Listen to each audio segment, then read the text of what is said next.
हाय दोस्तों, हमारे चैनल तैयारी नौकरी की पे आपका बहुत बहुत स्वागत है। और आज हम लेके आ गए हैं आपके लिए करंट अफेयर्स का सेशन, जो हमारा डेली का करंट अफेयर्स होता है। वो सेशन लेके आ गए हैं। आज का सेशन बहुत ज़्यादा इम्पोर्टेंट है, क्योंकि आज जो है जो एमसीक्यूज हैं उसके बाद जो है बहुत सारी योजनाएं, जो भारत सरकार योजनाएं अभी चला रही हैं, वर्तमान में चल रही हैं, कुछ साल पहले से कंटिन्यू हैं, उन योजनाओं के बारे में भी, कुछ योजनाओं के बारे में जो है हम जानकारी लेंगे, डिटेल्स देखेंगे कि क्या क्या योजनाएं किस किस क्षेत्र में भारत सरकार जो है चलाई जा रही हैं। तो आज का जो ये सेशन है ये बहुत इंपॉर्टेंट होने वाला है, बहुत इंपॉर्टेंट है। तो आप इसको ध्यान से देखिए, इससे नोट्स बनाइए। आपको जो भी कॉम्पिटिटिव एग्जाम्स की आप तैयारी कर रहे हैं उसमें ये आपको हेल्प करेगा। तो चलिए हम अपने सेशन की शुरुआत करते हैं। पहला क्वेश्चन है हमारा, टाइम मैगजीन ने किस कंपनी के सीईओ को 2025 का सीईओ ऑफ द ईयर चुना है? सीईओ चुना है। सीईओ क्या होता है? Chief executive officer. CEO chief executive officer जो है सीईओ चुना है, ठीक है ना।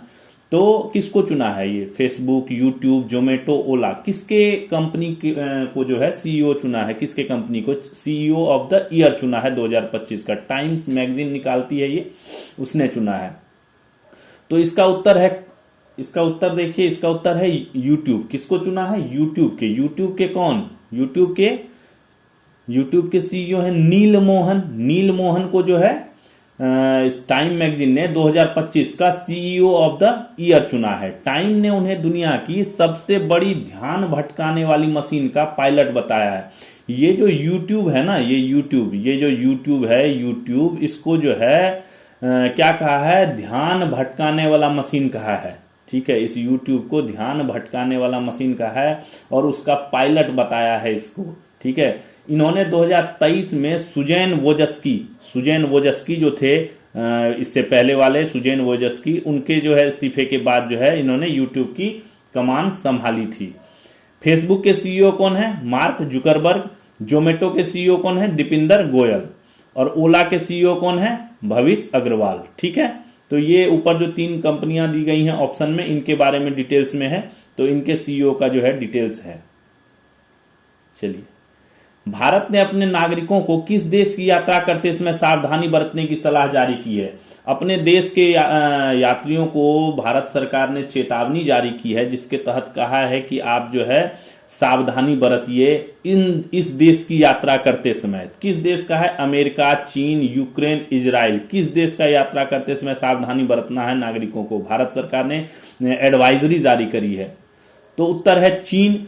चीन के साथ क्या है ना, चीन के साथ जो विवाद है वो अरुणाचल प्रदेश वाला विवाद कंटिन्यू है। जो अरुणाचल प्रदेश का, ये चीन, इसका उत्तर है चीन, ठीक है। तो ये अरुणाचल प्रदेश वाला, एपी वाला जो विवाद है ये कंटिन्यू जारी है। ये जो आंध्र प्रदेश के कुछ इलाकों को जो है चाइना क्या कहता है? अपना मानता है, चाइना अपना मानता है, ठीक है।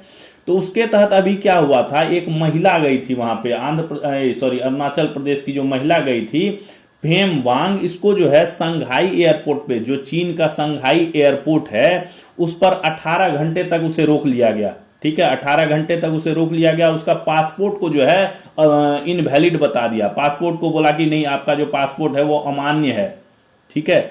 तो भारत में चीन के राजदूत कौन है? सू फेई होंग, ठीक है। चीनी दूतावास जो है 22 दिसंबर से ऑनलाइन वीजा भी शुरू कर रहा है। ऑनलाइन वीजा का आवेदन सिस्टम भी शुरू कर रहा है, जिससे वीजा प्रक्रिया को तेज बनाया जाएगा। तो इसी के लिए भारत सरकार ने एडवाइजरी जारी की है अपने नागरिकों को और कहा है कि आप अगर चीन की यात्रा करते हैं या चीन से होकर कहीं और गुजरते हैं तो वहां आप जो है सावधानी बरतें। इसके लिए एडवाइजरी भारत सरकार ने जारी किया है, एडवाइजरी जारी की है, एडवाइजरी, ठीक है, एडवाइजरी जारी की है। अगला क्वेश्चन देखिए, ISSF shooting world cup, ISSF, ठीक है, शूटिंग वर्ल्ड कप की प्रतियोगिता होती है ये। इसमें भारत पदक तालिका में कितने स्थान पे रहा? प्रथम, द्वितीय, तृतीय, चतुर्थ, कितने स्थान पे रहा? तो उत्तर है दूसरे स्थान पे रहा भारत। 4 से 9 दिसंबर को हुआ था। कहां पे हुआ था ये? दोहा, कतर में। दोहा, कतर में आयोजन हुआ था इसका। आईएसएसएफ, ठीक है। आईएसएसएफ शूटिंग वर्ल्ड कप में जो है 2 गोल्ड, 3 सिल्वर और 1 कांस्य भारत जो है वो दूसरे स्थान पे रहा। ठीक है, भारत दूसरे स्थान पे रहा और उसने जीते कितने, 2 गोल्ड जीते, 2 गोल्ड, और सिल्वर कितना, 3 सिल्वर और 1 कांस्य, 1 ब्रॉन्ज, 1 ब्रॉन्ज। ठीक है, 2 गोल्ड, 3 सिल्वर और 1 ब्रॉन्ज जीतकर जो है टोटल मेडल कितने हो गए, 6, टोटल 6 मेडल जीते और पदक तालिका में दूसरे स्थान पर रहा। भारत से ऊपर जो है चीन रहा। चीन ने कितने जीते, चीन ने 4 गोल्ड जीते लिए, 4 गोल्ड समेत 9 मेडल, टोटल 9 मेडल के साथ वो टॉप पे रहा। तीसरे नंबर पे कौन रहा, तीसरे नंबर पे अमेरिका रहा, तीसरे नंबर पे अमेरिका। इसके भी पॉइंट्स जो थे अमेरिका के वो भी 6 ही थे, बट उसने जो है, भारत ने 3 सिल्वर जीता है और उसने जो है 2 ही सिल्वर जीते थे, तो इसलिए वो तीसरे नंबर पे रहा। टूर्नामेंट 1986 से खेला जा रहा है और ये इस बार जो है 4 से 9 दिसंबर तक दोहा कतर में जो है ये आयोजित किया गया। अगला, किस देश ने 10 दिसंबर 2025 से 16 साल से कम उम्र के बच्चों के लिए सोशल मीडिया पर पूर्ण प्रतिबंध का ऐलान किया है? ठीक है, किस देश ने 10 दिसंबर 2025 से 16 साल से कम उम्र के बच्चों के लिए सोशल मीडिया पर पूर्ण प्रतिबंध का ऐलान किया? 10 दिसंबर से 16 साल से कम उम्र का कोई भी बच्चा होगा उस पर जो है पूर्ण रूप से प्रतिबंध लगा दिया गया है सोशल मीडिया के यूज के लिए। अमेरिका, भारत, ऑस्ट्रेलिया, जापान, किसने किया है? तो ये जो है ऑस्ट्रेलिया ने नया नियम जो है लागू किया है। उसके तहत जो है 10 दिसंबर 2025 से जो है क्या कर दिया देगा, ये 16 साल से कम उम्र के बच्चों को जो है सोशल मीडिया पर पूर्ण प्रतिबंध का ऐलान कर दिया गया है। परंतु ये नियम क्या है ना कि 16 साल से कम उम्र का बच्चा पर तो प्रतिबंध है, बट कहता ये है कि ये नियम की अगर वो लॉगिन करेगा तो उस टाइम उसकी एज मांगी जाती है, तो बिना लॉगिन के जो है अगर कोई भी आदमी उसको देख सकता है। तो इसीलिए यह नियम क्या करता है, डिजिटल लत, मानसिक स्वास्थ्य और ऑनलाइन सुरक्षा की जो मूल समस्या है उसको हल नहीं करता है। ठीक है, जो इश्यूज हैं वो तो रह ही जाते हैं। अगर कोई बच्चा चाहे तो बिना लॉगिन किए वो उसको देख सकता है। ठीक है, ये सिर्फ लॉगिन पे लागू होगा ये नियम। ठीक है, तो बट एक प्रतिबंध तो लगाया है और इसी नियम के आधार पर अभी जो है फ्रांस भी जो है, डेनमार्क और यूरोपीय संघ भी जो है ये बच्चों के लिए इस प्रकार के कानून जो है लाने की तैयारी कर रहा है। फ्रांस में अभी जो है फ्रांस चाह रहा है कि 15 साल से कम उम्र के बच्चों के लिए सोशल मीडिया पूर्ण प्रतिबंध का प्रस्ताव जो है वो लाने जा रहा है, पूर्ण प्रतिबंध करने का, तथा 15 से 18 आयु के समूह के लिए डिजिटल कर्फ्यू यानी रात के समय ऐप एक्सेस को लिमिटेड करना है इसका योजना। ठीक है, रात के समय जो है जो ऐप एक्सेस करेगा उसको जो है लिमिट करने का है। डेनमार्क भी क्या कर रहा है, 15 वर्ष से कम उम्र के बच्चों को अभिभावक अनुमति के बिना सोशल मीडिया उपयोग से रोकने का प्रस्ताव है इसका भी, यानी पेरेंट्स की कंसेंट होना चाहिए, है ना, पेरेंट्स की कंसेंट के बिना जो है वो नहीं करने का प्रस्ताव है। ब्रिटेन जो है ऑनलाइन सेफ्टी एक्ट के तहत क्या कर रहा है, बच्चों को अश्लील सामग्री से ब्लॉक करने के नियम लागू कर रहा है ऑनलाइन सेफ्टी एक्ट के तहत।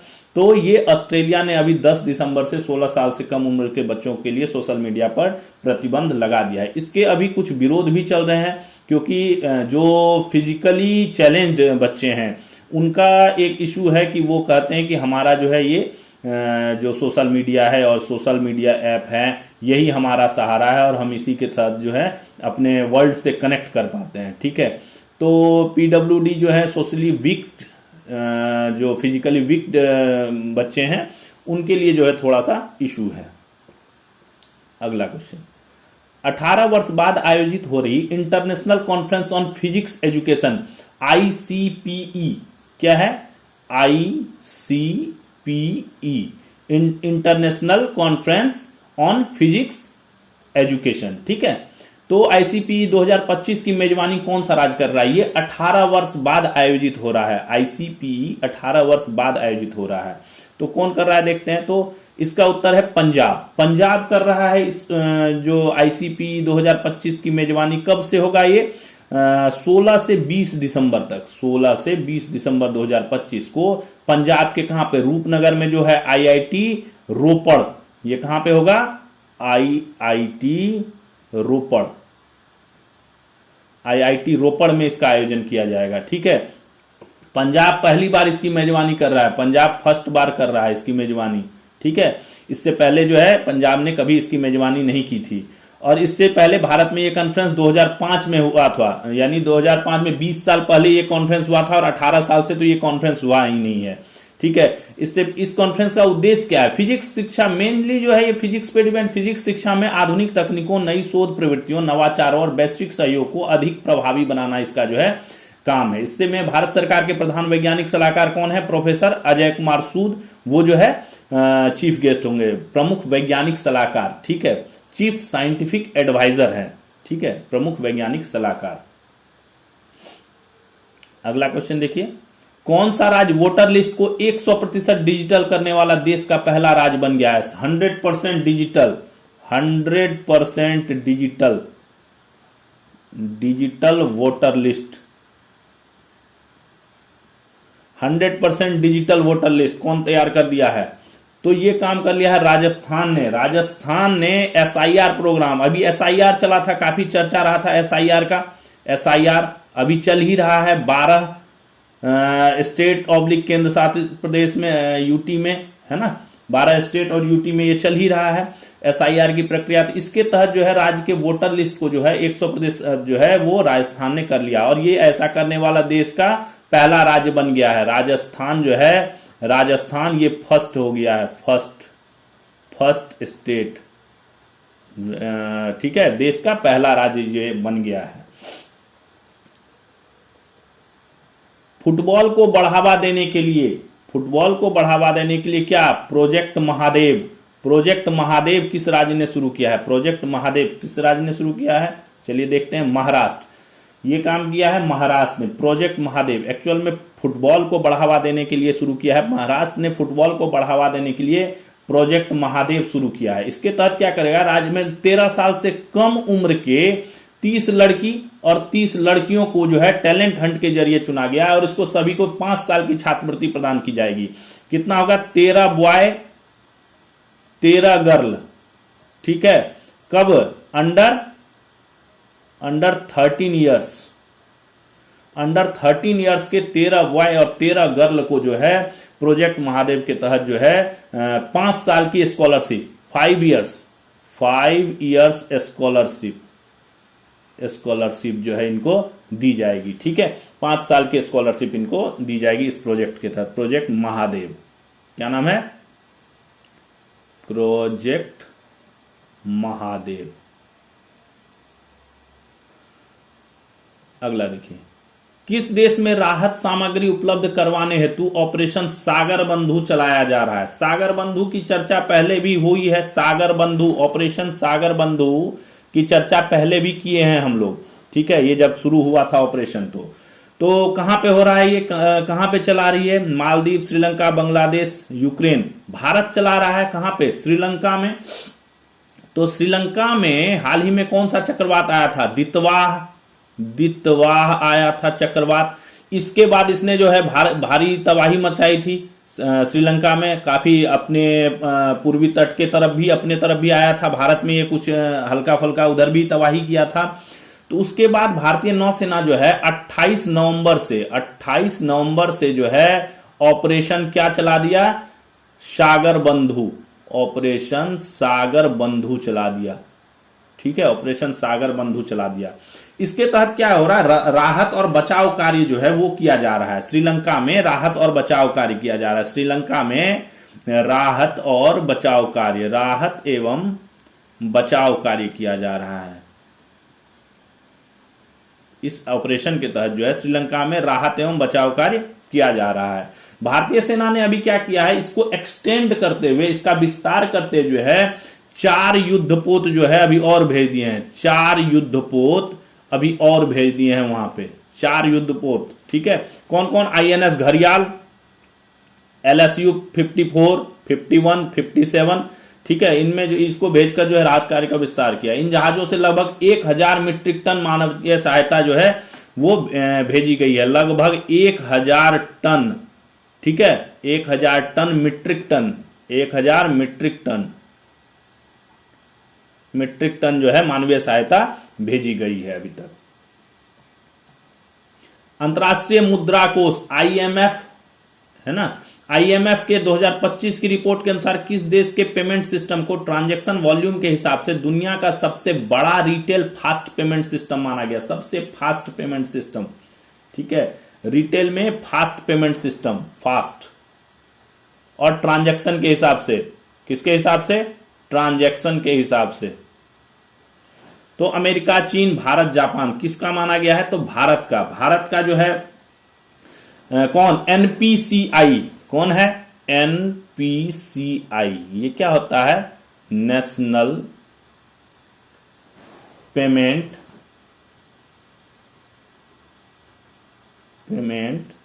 कॉरपोरेशन ऑफ इंडिया, यही है एनपीसीआई। इसने, इसके तहत जो है, इसके द्वारा डेवलप किया गया ऐप क्या है? यूपीआई। यूपीआई क्या है? UPI unified payment interface. क्या है? यूनिफाइड पेमेंट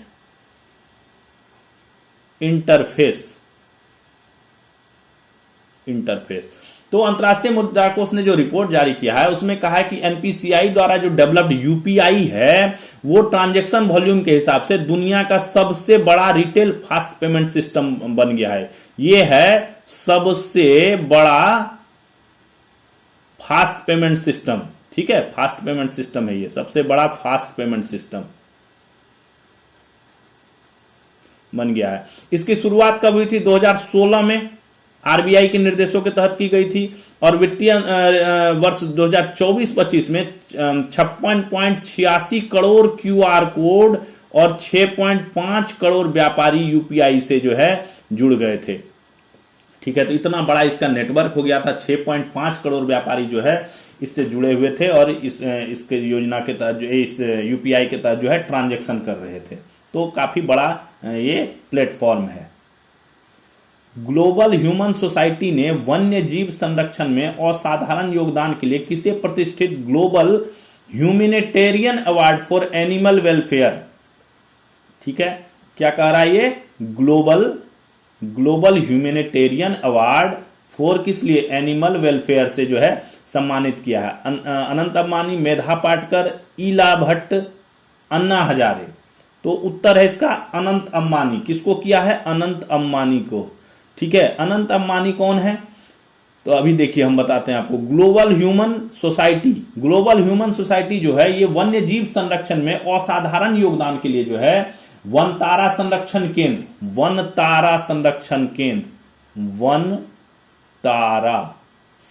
केंद्र जो है इसके संस्थापक है अनंत अंबानी। ठीक है, इनको जो है global humanitarian award for animal welfare से सम्मानित किया गया है। ये सम्मान पाने वाले ये सबसे कम उम्र के और पहले एशियाई व्यक्ति बने हैं जिन्हें यह वैश्विक मान्यता मिली है। इनके द्वारा क्या हुआ? गुजरात के जामनगर में जो है पशु बचाओ, जामनगर में जो है 3000 एकड़ में जो है एक ग्रीन बेल्ट है, वहां पे पशु बचाओ, देखभाल और पुनर्वास केंद्र के रूप में जो है वन तारा संरक्षण केंद्र का स्थापना किया गया है।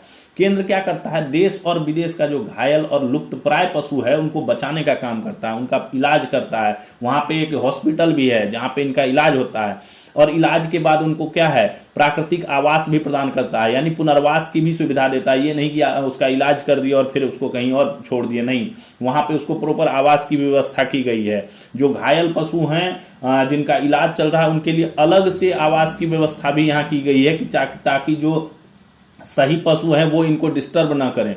इस तरह की बहुत मतलब अच्छी व्यवस्था की गई है। अभी ये नॉन प्रॉफिट संरक्षण केंद्र है और ये आम नागरिकों के लिए खुला हुआ नहीं है। आम नागरिक अभी इसमें नहीं जा सकते, लेकिन आने वाले वर्षों में इसे आम नागरिक के लिए भी खोला जाएगा। और ये क्या है? दुनिया का क्या है? सबसे बड़ा जो है पशु संरक्षण, दुनिया का सबसे बड़ा पशु संरक्षण केंद्र माना जाता है। ग्लोबल ह्यूमन सोसाइटी, जो ये ग्लोबल ह्यूमन सोसाइटी है, इसकी स्थापना कब हुई थी? 1877 में। 1877 में इसकी स्थापना हुई थी।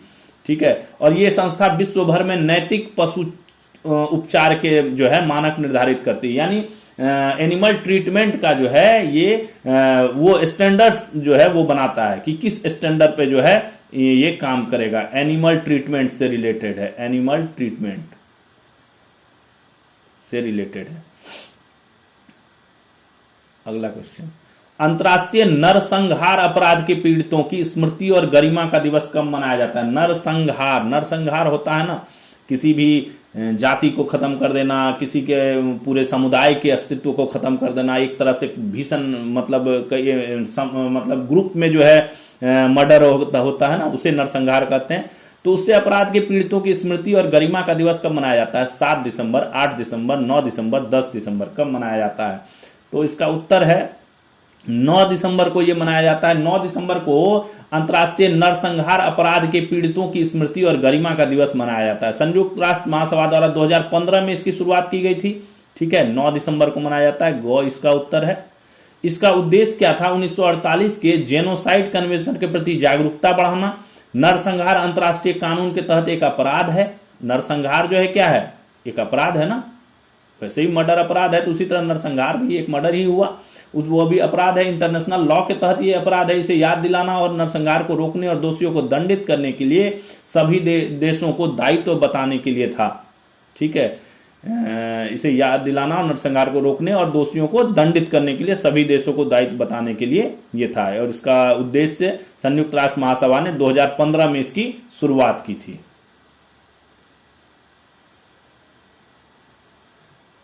किस राज्य ने नवीकरणीय ऊर्जा अपनाने में अग्रणी भूमिका और कृषि क्षेत्र में स्वच्छ ऊर्जा की दिशा में अग्रसर होते हुए मात्र 30 दिनों में 45,911 ऑफ ग्रिड सौर कृषि पंप जो है स्थापित कर Guinness book of world record बनाया है? क्या चीज है ये? देखिए, 30 दिन में क्या कर दिया है? 45,911 क्या कर दिया? ऑफ ग्रिड सौर कृषि पंप स्थापित कर दिया है। ठीक है, Guinness book of world record बना दिया है। 30 दिनों में ही इतना जा रहा। ऑफ ग्रिड यानी जो नॉर्मल डोमेस्टिक कनेक्शंस होते हैं लाइन के, उनको हटा के सिर्फ ये सोलर वाला जो है कृषि पंप जो है इन्होंने स्थापित किया है। पंजाब, महाराष्ट्र, गुजरात, बिहार। उत्तर है इसका महाराष्ट्र ने यह कारनामा किया है। महाराष्ट्र ने नवीकरणीय ऊर्जा अपनाने में अग्रणी भूमिका और कृषि क्षेत्र में स्वच्छ ऊर्जा की दिशा में अग्रसर होते हुए मात्र 30 दिनों में 45,911 ऑफ ग्रिड सौर कृषि पंप जो है स्थापित कर गिनीज वर्ल्ड रिकॉर्ड बनाया है। यह रिकॉर्ड क्या है? प्रधानमंत्री किसान ऊर्जा सुरक्षा एवं उत्थान महाअभियान था उसके तहत। और राज्य का, कौन से राज्य का? महाराष्ट्र का जो है सौर सिंचाई योजना। ठीक है, इसको कहा जाता है मागेल त्याला सौर कृषि पंप योजना। इसके तहत जो है ये लक्ष्य को हासिल किया है। अब तक इस राज्य में 7.47 लाख से अधिक सौर पंप लगाए जा चुके हैं तथा नया लक्ष्य 10.45 लाख से अधिक लगाने का है। अभी जो है क्या नाम है, वर्तमान इसमें जो है टोटल जो है 7.47 लाख जो है ये लगा दिए गए हैं। टारगेट कितना रखा गया है? टारगेट रखा गया है 10.45 लाख का लगाने का टारगेट रखा गया है। ठीक है, इससे अधिक लगाने का टारगेट रखा गया है। भारत सेमीकंडक्टर मिशन के तहत पहली सरकारी स्वीकृत चिप फैब्रिकेशन प्लांट का निर्माण किस राज्य में किया जा रहा है? स्वीकृत चिप फैब्रिकेशन प्लांट की बात कर रहा है। चिप फैब्रिकेशन प्लांट किसकी बात कर रहा है? ये बात कर रहा है चिप फैब्रिकेशन प्लांट का। कौन कर रहा है इसका? पंजाब, महाराष्ट्र, गुजरात, बिहार। कहां पे हो रहा है ये? तो ये हो रहा है गुजरात में। गुजरात में जो जगह है धौलेरा में ये हो रहा है। भारत सेमीकंडक्टर मिशन के तहत इंडिया सेमीकंडक्टर मिशन,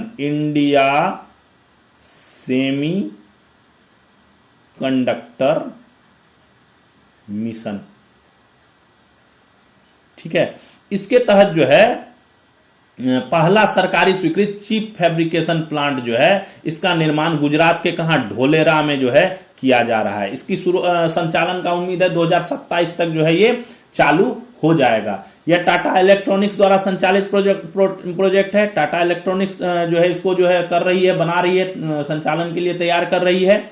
और इसके अलावा टाटा इलेक्ट्रॉनिक्स का एक प्रोजेक्ट और चल रहा है इसी में, जो सेमीकंडक्टर मिशन के तहत ही इसका एक और प्रोजेक्ट चल रहा है, वो है गुवाहाटी, असम में।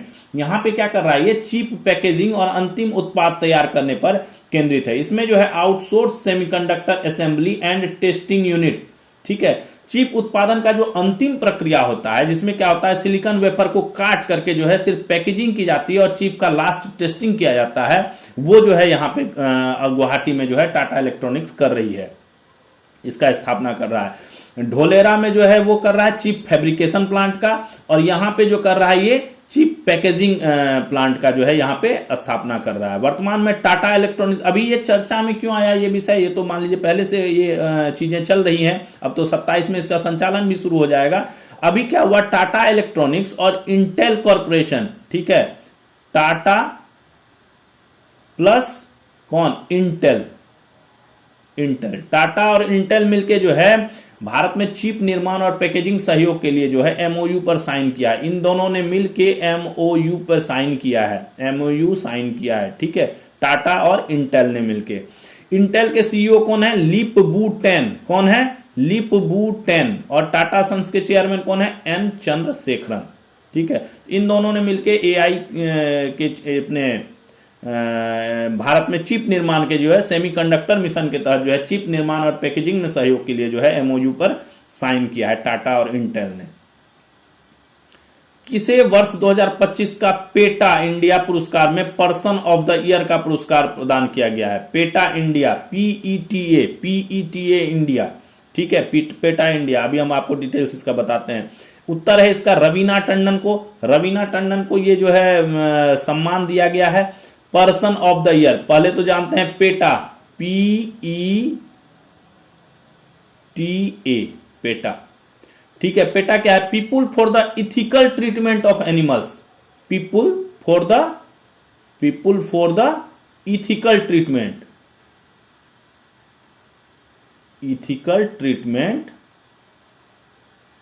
ऑफ किसका, एनिमल्स का। जानवरों का जो ट्रीटमेंट है, जानवरों से रिलेटेड जो मैटर है, ठीक है, पशु अधिकार से रिलेटेड जो मैटर है, पशुओं के ऊपर अत्याचार होने से रिलेटेड जो मैटर है, उन सब को जो है ये पेटा देखता है, people for the ethical treatment of animals, ठीक है। ये एक संस्था है और इसका जो पुरस्कार इस वर्ष का 2025 का जो है वो रवीना टंडन को दिया गया है 2025 का। इनको पर्सन ऑफ द ईयर, ठीक है, पर्सन ऑफ द ईयर का अवार्ड दिया। इसमें जो है कई सारी कैटेगरी के अवार्ड्स होते हैं, कभी कभी मैन ऑफ द ईयर भी दिया जाता है, कभी कभी पर्सन ऑफ द ईयर भी दिया जाता है, ठीक है, और भी कई तरह के वॉलंटियर ऑफ द ईयर का अवार्ड दिया जाता है। तो इनको जो है पर्सन ऑफ द ईयर का दिया गया। यह पुरस्कार पशु अधिकारों के क्षेत्र में काम करने वाले लोगों और संगठनों को सम्मानित करने के लिए प्रदान किया जाता है। संगठन को भी दिया जाता है और लोगों को भी दिया जाता है यह पुरस्कार। रवीना टंडन को यह पुरस्कार क्यों दिया गया? मांस मुक्त रहने की प्रतिज्ञा, यानी मांस नहीं खाने की प्रतिज्ञा, वन जीवों की रक्षा के प्रति उनकी दृढ़ प्रतिबद्धता, सामुदायिक पशुओं के पक्ष में उनके निरंतर प्रयास, और क्या, सभी जीवित एवं संवेदनशील प्राणियों के प्रति जो है करुणा और सहानुभूति को बढ़ावा देने के उनके प्रयासों के चलते जो है ये पुरस्कार दिया गया है। मुंबई स्थित पेटा इंडिया का प्रारंभ कब हुआ? जनवरी। मुझे इसका जो मुख्यालय है पेटा, ये जो पेटा है इसका हेडक्वार्टर कहां पे है? पेटा का हेडक्वार्टर मुंबई में, ठीक है। तो मुंबई स्थित पेटा का इंडिया का प्रारंभ जनवरी 2000 में हुआ था। यह इस सरल सिद्धांत तक काम करती है। इसका जो सिद्धांत है, लक्ष्य जो है ये पेटा का, इसका ये लक्ष्य है कि जानवर हमारा भोजन बनने, वस्त्र बनने, मनोरंजन करने, उन पर प्रयोग किए जाने वाले या किसी भी अन्य प्रकार के से हमारा दुर्व्यवहार सहने के लिए नहीं है, ठीक है। इनका बेसिकली यही है कि जानवरों को प्रोटेक्ट करना, जानवर जो है हमारा भोजन बनने के लिए, या हम उनसे जो है वस्त्र जो उपयोग करते हैं उनके चमड़ों वगैरह से, उसके लिए, या इंटरटेनमेंट के लिए कहीं पे यो होता है कलाबाजी पशुओं की होती है, पशुओं की लड़ाई कराई जाती है, उन सब चीजों के लिए, या उन पे प्रयोग किया जाता है उसके लिए, या कोई दुर्व्यवहार करता है उसके लिए, इन सब चीजों के लिए जो है पशु नहीं बने हुए हैं। ये पेटा का जो मुख्यालय है, हेडक्वार्टर कहां पे है? हेडक्वार्टर मुंबई में है, मुंबई में हेडक्वार्टर है, ठीक है। तो इन सब चीजों के लिए नहीं है, इसीलिए ये पेटा जो है इस पे काम करती है। इस वर्ष से पूर्व प्राप्त पुरस्कार विजेताओं की सूची। इस वर्ष से पहले 2011 से हम अगर बात करें, 2011 में जो है ये हेमा मालिनी को दिया गया था, ठीक है। 2012 में आर माधवन को दिया गया था, 2013 में शशि थरूर को दिया गया था, 14 में ये इंपॉर्टेंट है के.एस. पन्नीकर, राधा कृष्णन, इनको क्यों दिया गया? ये जल्लीकट्टू एक जो प्रतियोगिता होती थी वहां पे, उसको प्रतिबंध के ऐतिहासिक फैसले के लिए मैन ऑफ द ईयर जो है इनको दिया गया था। ये देखिए मैन ऑफ द ईयर भी पुरस्कार दिया जाता है, ठीक है। इन जल्लीकट्टू पर जो है प्रतिबंध का जो है इन्होंने फैसला सुनाया था, ठीक है। उसी के लिए इनको जो है मैन ऑफ द ईयर का जो है पुरस्कार उस बार दिया गया था। 2014 में जैकलिन फर्नांडिस को दिया गया, ठीक है। पशु कल्याण में समर्थन, इनको वुमेन ऑफ द ईयर का पुरस्कार दिया गया था उस साल। 15 में कपिल शर्मा को भी मिल रखा है, 16 में सन्नी लियोन को मिल रखा है, 17 में अनुष्का शर्मा को, 18 में सोनम कपूर को, 19 में विराट कोहली को, 20 में जॉन अब्राहम को, 21 में आलिया भट्ट को, 2022 में सोनाक्षी सिन्हा को, और 23 में MS धोनी के समर्पित एक संस्था है शाकाहारी, ठीक है, शाकाहारी को बेस्ट वीगन मीट, तथा जॉन अब्राहम का समर्थित नोटो को बेस्ट वेगन आइसक्रीम के लिए जो है ये दिया गया था। 24 में अदा शर्मा को पर्सन ऑफ द ईयर दिया गया था, और अभी 25 में किसको, रवीना टंडन को पर्सन ऑफ द ईयर दिया गया, ठीक है। कोलकाता को इस वर्ष क्या दिया गया है, सबसे वीगन फ्रेंडली शहर घोषित किया गया है कोलकाता को इस बार। 5 दिसंबर को अंतर्राष्ट्रीय स्वयंसेवक दिवस था ना, वॉलंटियर्स डे आया था ना 5 दिसंबर को, हमने क्वेश्चन किया था 5 दिसंबर को अंतर्राष्ट्रीय वॉलंटियर्स डे वाला। उसके अवसर पर जो है गोवा की एक है प्रियंका कोलवेकर, उनको जो है 2025 का जो है वॉलंटियर ऑफ द ईयर जो है अवार्ड भी दिया गया है।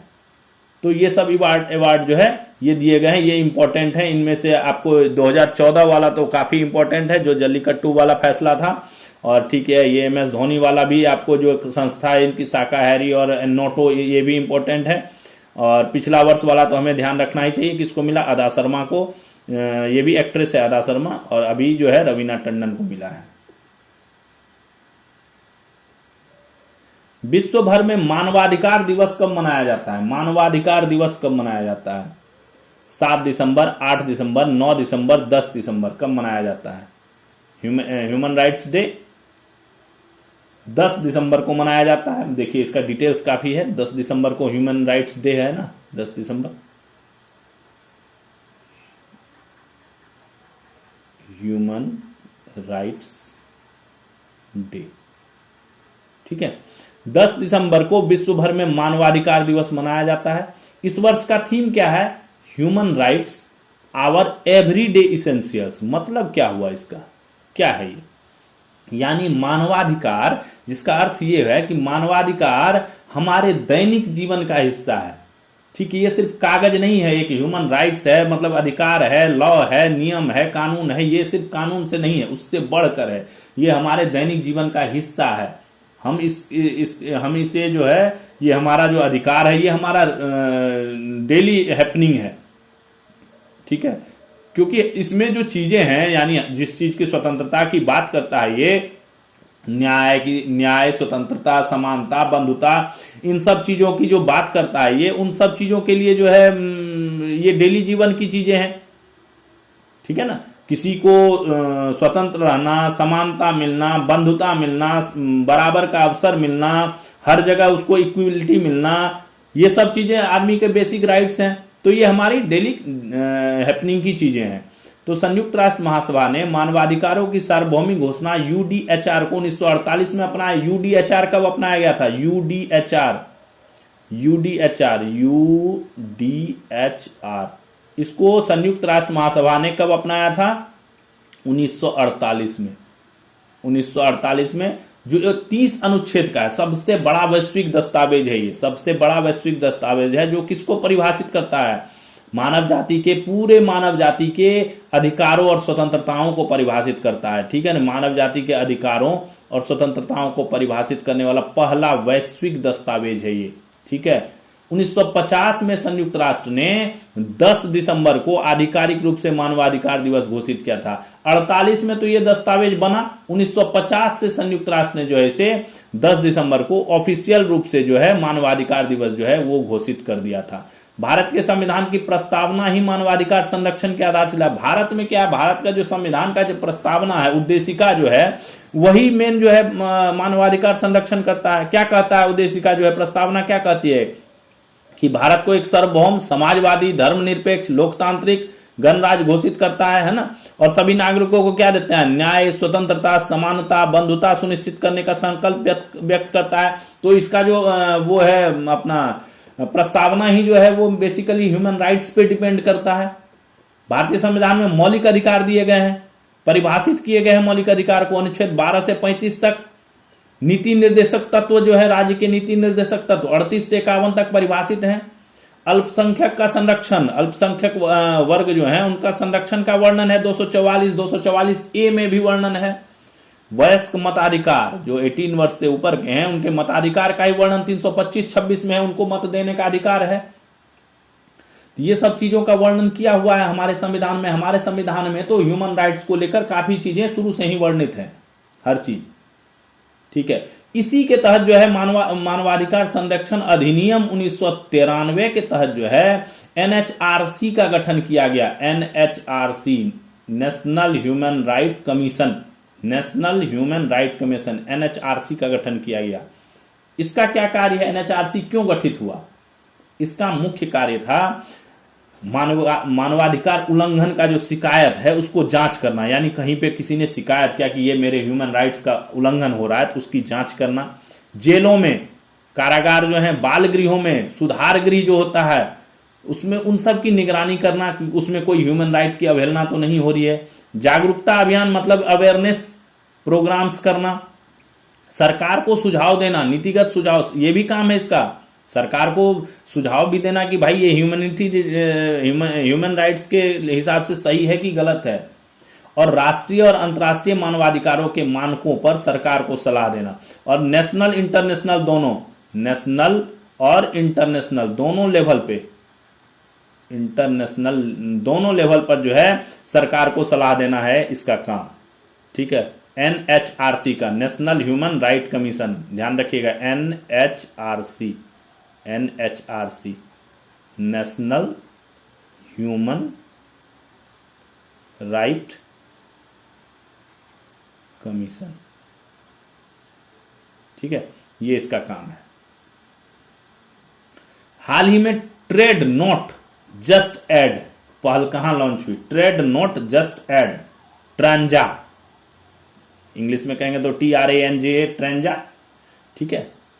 ट्रेंजा क्या हुआ? TRAD, ये हुआ ना ट्रेड, TRADE, ट्रेड, एन से हो गया नोट, जस्ट एड, ठीक है। ये पहल कहां लॉन्च हुई है? तो ये पहल टोक्यो में, ठीक है, टोक्यो को इसका उत्तर है। टोक्यो में जो है पहल लॉन्च हुई है। टोक्यो में हाल ही में consumer unity and trust society, ठीक है, cuts, CUTS, consumer unity and trust society, consumer unity and trust society, ठीक है। इनके द्वारा जो है ट्रेड नोट जस्ट एड जो है ये पहल की शुरुआत की गई है। इसका उद्देश्य क्या है? दुनिया में व्यापार के नियम आधारित, पारदर्शी और निष्पक्ष बनाना। क्या हो रहा है ना, व्यापार के लिए WTO बना हुआ है, वर्ल्ड ट्रेड ऑर्गेनाइजेशन बना हुआ है, WTO। क्या है ये? वर्ल्ड ट्रेड ऑर्गेनाइजेशन क्या करती है?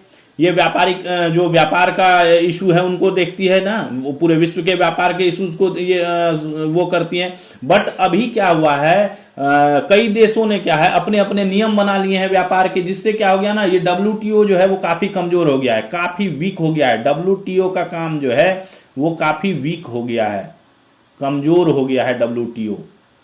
इसी को मजबूत करने के लिए, इसको हेल्प करने के लिए, ठीक है, ये जो पहल जो ट्रेंजा है, TRANJA, ट्रेंजा, इसी को मजबूत करने के लिए जो है ये ट्रेंजा की शुरुआत की गई है। इस पहल को शशि थरूर जो है और पास्कल लेमी जो है वो हेड कर रहे हैं। 16 देश के विशेषज्ञ इसमें जो है नेता शामिल हैं, ठीक है। इसके तहत जो है क्या इंपोर्टेंट, व्यापार को बढ़ाने में, व्यापार की समृद्धि में, विभिन्न देशों से व्यापार को बनाने में क्या इशूज आते हैं और उनको कैसे निपटाया जाए, क्या नए चीजें लाए जाए, नई तकनीक लाई जाए जिससे व्यापार में वृद्धि हो, उन सब चीजों पे जो है इसके तहत जो है डिस्कशन किया जाएगा। टेस्ट एटलस द्वारा जारी टॉप 100 फूड सिटीज की लिस्ट में किस देश के शहर को प्रथम स्थान प्राप्त हुआ है? किस देश के शहर को प्रथम स्थान, फर्स्ट स्थान मिला है किसको? भारत, इटली, चीन, अमेरिका, किसको मिला है? तो इटली इटली के शहर को जो है प्रथम स्थान मिला है। भारत कितने नंबर पे है देखिए, पहले तो इटली हो गया, ये ख नंबर इसका उत्तर हो गया Italy. Taste Atlas, Taste Atlas, TAST, Taste Atlas, Taste Atlas द्वारा जारी टॉप 100, कितना टॉप 100 की सूची जारी करता है ये, top 100 food cities, top 100 food cities. इसमें जो है इटली जो है, इटली का 4 शहर, इटली का जो है, इटली की राजधानी कहां, रोम, इटली के 4 शहर कौन, नेपल्स, नेपल्स, मिलान, मिलान, बोलोग्ना, बोलोग्ना और फ्लोरेंस, फ्लोरेंस। इन चारों शहर को first second third fourth, first second third fourth 4 स्थान पे है। 5वें नंबर पे आ जाता है हमारा भारत, फिफ्थ नंबर पे कौन है, मुंबई, 5th नंबर पे मुंबई। अमृतसर है 48 पे, अमृतसर 48 पे, नई दिल्ली 53 पे, हैदराबाद 54 पे, कोलकाता 73 पे, चेन्नई 93 पे, इन स्थानों पर है ना। तो काफी ये है कि 5वें नंबर पे अपना 100 में 5वें नंबर पे भारत का शहर जो है मुंबई है। प्रथम चारों स्थान जो है वो इटली के शहर ने ले रखा है टॉप 100 फूड सिटीज में, ठीक है, नेपल्स, मिलान, बोलोग्ना और फ्लोरेंस। अंतर्राष्ट्रीय पर्वत दिवस, अंतर्राष्ट्रीय पर्वत दिवस, पर्वत दिवस कब मनाया जाता है, 7, 12, 10, 11 दिसंबर कब मनाया जाता है अंतर्राष्ट्रीय पर्वत दिवस। तो ये कब मनाया जाता है, उत्तर देखिए 11 दिसंबर को मनाया जाता है। ये 11 दिसंबर को क्यों मनाया जाता है, देखिए 11 दिसंबर को हर वर्ष जो है अंतर्राष्ट्रीय पर्वत दिवस मनाया जाता है, ठीक है, 11 दिसंबर को मनाया जाता है। इस वर्ष का थीम क्या है, ग्लेशियर। मेन तो जो दिवस होते हैं ना उनके थीम जो है इंपॉर्टेंट होते हैं, आपको दिवस के साथ साथ जो है ना उसके थीम भी याद रखने चाहिए। थीम इसलिए जरूरी है कि उससे क्वेश्चंस आते हैं कि इस वर्ष के, मान लीजिए इस क्वेश्चन की हम बात करें तो ये आएगा इस वर्ष के अंतर्राष्ट्रीय पर्वत दिवस का थीम क्या था, या ये थीम आ जाएगा, थीम ही पूरा आ जाएगा, ग्लेशियर, पहाड़ों और उसके बाहर पानी, भोजन और आजीविका के लिए महत्वपूर्ण है, ये किस इस वर्ष के किस दिवस का थीम था, ये क्वेश्चन काफी आता है। तो 11 दिवस को हर वर्ष जो अंतर्राष्ट्रीय पर्वत दिवस मनाया जाता है। इस वर्ष का थीम है ग्लेशियर, पहाड़ और उसके बाहर पानी, भोजन, आजीविका के लिए महत्वपूर्ण है। संयुक्त राष्ट्र द्वारा क्या हुआ था, 2025 को जो है अंतर्राष्ट्रीय ग्लेशियर संरक्षण वर्ष भी घोषित किया गया था। 2025 को यूएन ने जो है क्या घोषित किया था, अंतर्राष्ट्रीय ग्लेशियर संरक्षण वर्ष घोषित किया था। तो ये जो अंतर्राष्ट्रीय पर्वत दिवस है इसका जो थीम है ग्लेशियर, पहाड़ों और उसके बाहर पानी, भोजन और आजीविका के लिए महत्वपूर्ण है, ये इससे कोरिलेट करता है, ठीक है, इस वर्ष के थीम से कोरिलेट करता है। जो इस वर्ष का अंतर्राष्ट्रीय पर्वत दिवस का थीम है इससे कोरिलेट करता है। इस दिवस की शुरुआत कब हुई थी, 2002 में इस दिवस की शुरुआत हुई थी, ठीक है, 2002 11 दिसंबर 2002 को इसकी शुरुआत हुई थी। इस दिवस का उद्देश्य क्या है, पर्वतों के संरक्षण और उनके महत्व के बारे में वैश्विक जागरूकता फैलाना। क्या है, बेसिकली अवेयरनेस फैलाने, वर्ल्ड लेवल पे इसको अवेयरनेस फैलाने के लिए जो है बेसिकली ये दिवस जो है मनाया जाता है। अब चलिए एमसीक्यूज वाले हो गए, अब आ गए इंपॉर्टेंट। अब 2-4 ये टॉपिक्स हैं, उसके बाद हम चलेंगे जो योजनाएं हैं उनके बारे में। जैसा मैंने शुरू में बताया योजनाओं के बारे में डिस्कस करेंगे, कई सारी योजनाएं आपको हम आज बता रहे हैं, नीचे आएंगे। अभी चलिए देखते हैं क्या Indian council of medical research, Indian council of medical research राष्ट्रीय एआई स्वास्थ्य नीति बना रहा है, ठीक है, राष्ट्रीय एआई स्वास्थ्य नीति बना रहा है। इसमें 700 से अधिक जिलों को जो है संस्थाओं से सुझाव मांगा गया है। इस नीति से क्या होगा, एआई का काफी यूज हो रहा है, एआई खुद ही रिपोर्ट बना लेगा, खुद ही उसका विश्लेषण कर लेगा, मरीजों की कतारें घट जाएंगी। एआई के गलत निदान पर जो है जिम्मेदारी नई नीति में तय होगा, अगर कोई गलत कर दिया तो क्या होगा उस पर भी तय होगी। पहचान संबंधी जानकारी का दुरुपयोग रोकने के लिए नियम तय होंगे, है ना। गांव में डॉक्टर जैसे ही दवा का सुझाव होगा, जांच तथा डॉक्टरों को एआई काम सीखना होगा इसके तहत। तो ये नई नीति बनाया जा रहा है, एआई स्वास्थ्य नीति जो है वो तैयार की जा रही है इसके लिए। जियो स्टार नेटवर्क ने आईसीसी के साथ अपने करार, जिसके तहत उसे 3 साल के लिए आईसीसी इवेंट्स के प्रसारण का अधिकार प्राप्त था, उसे समाप्त कर दिया। किसने? जियो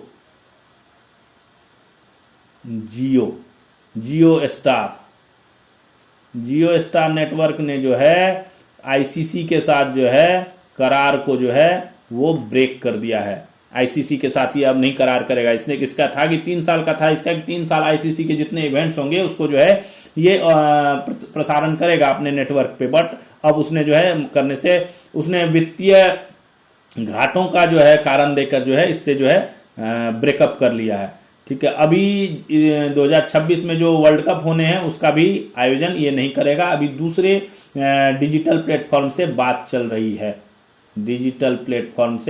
रही है, जैसे नेटफ्लिक्स, अमेजन, इन सब से जो है आईसीसी की बात चल रही है। भारतीय शतरंज खिलाड़ी कौन? आर प्रगनंदा ने क्या है फिडे सर्किट 2025 का खिताब जीतकर अगले साल होने वाले कैंडिडेट्स टूर्नामेंट के लिए क्वालिफाई कर लिया है इसने। भारत ने 2024-25 में कितना 35.77 करोड़ टन जो है वो अनाज पैदा किया। एक ऐतिहासिक बार, पिछले 10 सालों में भारत का खाद्यान्न उत्पादन कितना हो गया? 10 करोड़ टन बढ़ा है। देश का कुल कृषि निर्यात 50 अरब डॉलर के पार जो है पहुंच गया है। टाटा एडवांस सिस्टम ने क्या किया है? टाटा एडवांस सिस्टम ने बेंगलुरु में एक अत्याधुनिक रक्षा, मेंटेनेंस, रिपेयर एंड ओवरहॉल सुविधा केंद्र की नींव रखी है। अमेरिकी कंपनी कौन? लॉकहीड मार्टिन के C-130J सुपर हरक्यूलस विमानों की मरम्मत का प्रमुख केंद्र होगा। ये C-130J सुपर हरक्यूलस विमान है, इनका मरम्मत का केंद्र जो है ये बेंगलोर में टाटा एडवांस सिस्टम ने जो है बनाया है। ठीक है, अभी नींव रखा गया है, आधारशिला रखी गई है। ये 2026 के अंत तक जो है कहा गया है कि तैयार हो जाएगा। टारगेट तो रखा गया 2026 के अंत तक इसको तैयार करने का। वर्तमान में भारतीय सेना के पास कितने? 12 C-130J हरकुलस विमान है। C-130J हरकुलस विमान, हरकुलस जेट। ठीक है, यह विमान 23 देशों के 28 संचालकों के पास अभी हैं। 23 देशों में यह विमान है, उसमें भारत के पास भी है। भारतीय वैज्ञानिक कौन? राशि जैन और योगेश वडाडेकर ने जेम्स वेब स्पेस टेलीस्कोप के डेटा की मदद से अलकनंदा नाम की एक नई स्पाइरल गैलेक्सी की खोज की है। अलकनंदा नाम की, ठीक है, नई गैलेक्सी खोजा है। आकाशगंगा पृथ्वी से लगभग अभी कितनी दूर है? 12 अरब प्रकाश वर्ष दूर है। ठीक है, नवंबर 2025 तक जारी आंकड़ों के अनुसार नवंबर 2025 तक जनधन खातों में कुल जमा राशि, जनधन खाता कितना हो गया है? 2.75 लाख करोड़ तक पहुंच गई है। 56 करोड़ से अधिक खाते जो है खोले गए हैं। जनधन खाता है ना, भारत सरकार का जो जनधन खाता है। औसत बैलेंस 4,885 रुपए प्रति खाता है। इनमें 78.2% जनधन खाते कहां? ग्रामीण और अर्ध शहरी क्षेत्रों में। 50% खाते कहां? महिलाओं के नाम पर हैं। ठीक है, बेसिकली ये शुरू हुआ था तो महिलाओं के नाम पर ही शुरू किया गया था इसको, बाद में जो है इसको अदर उसके लिए भी कर दिया गया था। भारतीय दूरसंचार विनियामक प्राधिकरण द्वारा जारी आंकड़ों के मुताबिक दूसरी तिमाही में इंटरनेट ग्राहकों में 1.49% की जो है वृद्धि हुई। पहली तिमाही में इंटरनेट उपयोगकर्ताओं की संख्या कितनी है? 1002.85 थी, जो दूसरी तिमाही में कितना? 1017.81 मिलियन जो है वो हो गई, तो बढ़ गई 1.49% जो है इनकी संख्या बढ़ गई। मध्य प्रदेश के कौन? 3 वर्षीय सर्वज्ञ सिंह कुशवाहा जो है दुनिया के सबसे कम उम्र के आधिकारिक रेटेड शतरंज खिलाड़ी हो गए हैं। फीडे रेटिंग मिल गई है इनको 1572, इनकी रैपिड रेटिंग आई है। 1400 ही चाहिए फीडे रेटिंग हासिल करने के लिए, 1400 अंक ही चाहिए इनको, 1572 अंक मिल गया है। और ये रेटिंग, फीडे रेटिंग प्राप्त करने के लिए क्या है? खिलाड़ी को मान्यता प्राप्त टूर्नामेंट में भाग लेना होता है, 5 या अधिक रेटेड खिलाड़ियों से मुकाबला करना पड़ता है और कम से कम एक ग्रैंड मास्टर को जो है हराना पड़ता है। तो ये कारनामा 3 वर्ष की उम्र में ही सर्वज्ञ सिंह कुशवाहा जो है मध्य प्रदेश के, उन्होंने कर लिया है। और दुनिया के सबसे कम उम्र के जो है रेटेड शतरंज खिलाड़ी जो है ये हो गए हैं। हालांकि इस विषय पे काफी विवाद भी चल रहा है कि इतनी कम उम्र में जो है इनको इतना प्रशिक्षण और ये दिया जा रहा है जो इनके मानसिक विकास के लिए जो है दबाव का काम करेगा, बट इन्होंने अभी ये कर लिया है। बेलारूस और लिथुआना का युद्ध चल रहा है। दोनों के बीच काफी तनाव चलते रहता है, घटनाएं होती रहती है। तो बेलारूस से आने वाले गुब्बारों की लगातार घुसपैठ के कारण लिथुआनिया ने क्या किया है, अपने देश में आपातकाल की घोषणा कर दी है लिथुआनिया ने। ठीक है, इसके कई घटनाएं हो गई। अभी लिथुआनिया ने बताया है कि जो गुब्बारे इनके यहाँ आ गए उनमें कईयों में सिगरेट भरे हुए थे, अवैध सिगरेट भरे हुए थे, कईयों में कुछ और चीजें थी जो अवैध थी वो भरी हुई थी। तो इसके कारण क्या हो रहा है, विमान का संचालन इन करने में इनको काफी दिक्कत हो रहा है। मुख्य अंतर्राष्ट्रीय हवाई अड्डे को ही बंद करना पड़ा है। लिथुआनिया इसे क्या कर रहा है, बेलारूस और रूस से जुड़े हाइब्रिड हमला के रूप में इसको देख रहा है और इसलिए इसने अपने देश में आपातकाल की घोषणा कर दी है। माइक्रोसॉफ्ट क्या कर रहा है, भारत में एआई क्षेत्र में प्रगति के लिए कितना 17.5 अरब डॉलर का निवेश करेगी, जो कि कंपनी का कहा एशिया में अब तक का सबसे बड़ा निवेश है। माइक्रोसॉफ्ट के चेयरमैन और सीईओ कौन, सत्य नडेला है। और सत्य नडेला ने किससे मुलाकात की, सत्य नडेला ने पीएम मोदी जी से मुलाकात की, पीएम मोदी जी से मुलाकात की। ठीक है, और करके ये जो है निवेश का जो है बताया। नया India south central hyperscale region 2026 के मध्य में लाइव होगा। भारतीय प्रतिभूति और विनिमय बोर्ड कौन, SEBI, security exchange bureau of India. भारतीय प्रतिभूति और विनिमय बोर्ड ने निवेशकों के हितों की रक्षा और बाजार में पारदर्शिता सुनिश्चित करने के उद्देश्य से past risk and return verification agency, क्या है, परवा, PARRRVA, परवा, past risk and return verification agency. ठीक है, एक नई सत्यापन प्रणाली लॉन्च की। क्या है, ये एक वेरिफिकेशन प्रणाली है। 8 दिसंबर को इसे जो है पायलट प्रोजेक्ट के रूप में शुरू किया गया है। ये क्या कर रहा है, मध्यस्थ निवेशकों को सत्यापित प्रदर्शन डेटा प्रदान करेगा। अभी क्या हो रहा है, जो निवेशक हैं, जो निवेश कर रहे हैं कहीं पे बाजार में, शेयर मार्केटों में या और भी जगहों पे, जो निवेशक हैं उनको पिछले वर्ष के जो परफॉर्मेंस हैं फंड्स के, उनका गलत डाटा जो है दिया जाता है। अगर वो मान लो कोई फंड 8% पर परफॉर्म किया तो उनको निवेश कराने के लिए गलत दिखा के कह दिया जाता है कि 12% परफॉर्म किया है। तो इस तरह के कई केस आए हैं। तो उसी के लिए जो है इन्होंने एक जो है past risk and return verification agency के तौर पे जो है एक सत्यापन प्रणाली की शुरुआत की है, जिसके तहत क्या होगा कि ये जो है सर्टिफाइड डाटा जो है प्रदान करेगा और निवेशक जो है अधिक सूझबूझ के साथ जो है निर्णय ले पाएंगे। झूठे दावों का प्रभाव कम हो जाएगा। सेबी के वर्तमान अध्यक्ष कौन है, तुहिनकांत पांडे। ठीक है, तो ये जो है सेबी ने एक प्रणाली शुरू की है। स्पेशल ओलंपिक्स, भारत ने बौद्धिक व विकासात्मक अक्षमता वाले खिलाड़ियों के लिए क्रांति खेल से अभियान शुरू किया। इसके तहत क्या होगा, वे 2027 में सेंटियागो में जो होने वाला special Olympic world summer games है उसके लिए ये तैयार होंगे। मिसिंग लिंक प्रोजेक्ट, एक प्रोजेक्ट चल रहा है मिसिंग लिंक प्रोजेक्ट के तहत क्या है, बांद्रा वर्ली जो मुंबई में है, सी लिंक पर एक केबल स्टे ब्रिज बन रहा है। यह देश का सबसे ऊंचा क्या होगा, केबल स्टे ब्रिज होगा, जिसकी ऊंचाई कितनी है, 132 मीटर होगी। वाराणसी में क्या है, वाराणसी में देश की पहली क्या है, शहर के भीतर चलने वाली रोपवे कार सेवा 2026 में शुरू की जाएगी। शहर के भीतर चलने वाली, इसका जो है शुरुआत जो वाराणसी है, वाराणसी रेलवे स्टेशन टू कहां होगा, ये जो काशी विश्वनाथ मंदिर है, काशी विश्वनाथ मंदिर तक जो है ये रोपवे चलेगी, कार रोपवे। ठीक है,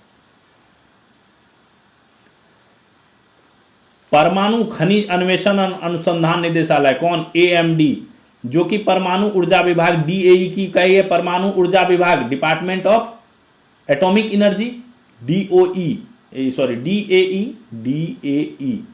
डिपार्टमेंट ऑफ एटॉमिक एनर्जी। ठीक है, ये ऊर्जा विभाग है। इसका कार्य क्या है, देश के नाभिकीय ऊर्जा कार्यक्रम का समर्थन करने के लिए uranium, thorium, niobium, tantalum, beryllium, lithium, zirconium, titanium और दुर्लभ पृथ्वी तत्व जो REEs है ना, रेयर अर्थ मिनरल्स, इनके खनिज संसाधनों की पहचान और मूल्यांकन करना है। ठीक है, जो परमाणु खनिज अन्वेषण और अनुसंधान निदेशालय है AMD, इसका काम है जो रेयर अर्थ मिनरल्स हैं उनका पहचान करना, उनका मूल्यांकन करना, ये इनका काम है। ठीक है, uranium corporation of India limited UCIL जो है, ये भी DAE के अंतर्गत काम करती है, सार्वजनिक क्षेत्र का उपक्रम है। ये देश में क्या करती है, यूरेनियम अयस्क के खनन और प्रसंस्करण में संलग्न है। ठीक है, यह कंपनी कहां, झारखंड राज्य में 7 यूरेनियम खदानें और 2 प्रसंस्करण संयंत्र संचालित कर रही है, और आंध्र प्रदेश राज्य में क्या कर रहा है, 1 यूरेनियम खदान और 1 प्रसंस्करण संयंत्र जो है ये कर रही है, कार्यरत है। वर्ष 2024-25 में देश में कुल बिजली उत्पादन में वर्ष 2024-25 में देश में कुल बिजली उत्पादन में परमाणु ऊर्जा का योगदान लगभग कितना रहा, 3.1%। आज भारत दुनिया का 6ठा सबसे बड़ा परमाणु रिएक्टर जो है बेड़ा संचालित करता है। सरकार ने वर्ष 2047 तक परमाणु ऊर्जा क्षमता को बढ़ाकर कितना करने का, 100 गीगावाट तक पहुंचाने के लिए क्या चलाया है, न्यूक्लियर एनर्जी मिशन की घोषणा की है। भारतीय डाक के देखते हैं क्या क्या भारतीय डाक में चल रहा है आजकल। भारतीय डाक वर्तमान में देश भर में कितना 1.64 लाख डाकघरों का संचालन कर रही है, जिन्हें 2.78 लाख समर्पित ग्रामीण डाक सेवाओं जो GDS हैं उनका सहयोग प्राप्त है। ग्रामीण डाक सेवक है ना। पिछले 3.5 वर्षों में उग्रवाद से प्रभावित राज्यों में 4,903 नए डाकघरों का निर्माण किया गया है। ये काफी इंपॉर्टेंट है, 4,903 नए डाकघरों का निर्माण किया गया है। बैंकिंग सुविधाओं से वंचित गांव में जहां पे बैंकिंग सुविधा नहीं है, नॉन अवेलेबिलिटी ऑफ बैंकिंग, ठीक है, उन जगहों पे 5,746 डाकघरों को मंजूरी दी गई है, जिनमें 5,657 यानी 57% खोले जा चुके हैं। पिछले 11 वर्षों में राष्ट्रीय नेटवर्क में कुल 10,170 डाकघरों का विस्तार किया गया है। डाकघर भवनों के निर्माण और नवीकरण के लिए 405 करोड़ रुपए का जो है निवेश किया गया है, 405 करोड़ का, जिसमें जो है 49 विरासत डाकघर भी शामिल। ये एक देखिए, ये बहुत इंपॉर्टेंट है, 49 विरासत डाकघर। ये जो विरासत डाकघर हैं ये बहुत इंपॉर्टेंट है। 49 विरासत डाकघर का जो है इसमें शामिल किया गया नवीकरण करने के लिए, जिन्हें भारतीय डाक के संस्थागत रत्न माना जाता है। ये जो 49 विरासत डाकघर हैं इन्हें भारतीय डाक का रत्न माना जाता है। ठीक है, इंडिया पोस्ट संचालन को आधुनिक बनाने और सुव्यवस्थित करने के लिए एक व्यापक बिजनेस प्रोसेस री इंजीनियरिंग BPR की पहल जो है इसने शुरू की है, जिससे जो है क्या होगा, फर्स्ट माइल, मिडिल माइल और लास्ट माइल वितरण प्रणाली, जो डिस्ट्रीब्यूशन सिस्टम है, जो डिलीवरी सिस्टम है, उसमें जो है सुधार होगा। करोड़ों नागरिकों के लिए प्रणालियां तेज, आधुनिक, सेवाउन्मुख और डिजिटल रूप से सक्षम बनेगी। ठीक है, तो भारतीय डाक काफी आगे प्रवेश कर रहा है, काफी प्रगति कर रहा है। संचार एवं लेखा महानियंत्रक, संचार लेखा महानियंत्रक, ठीक है, CGCA जो है श्रीमती वंदना गुप्ता हैं अभी हमारी वर्तमान में। उन्होंने क्या किया है, दिल्ली स्थित प्रधान CCA कार्यालय में नवंबर 2025 में सेवानिवृत्त होने वाले सभी MTNL कर्मचारियों के लिए जो है संपन्न SAMPAANN, ठीक है,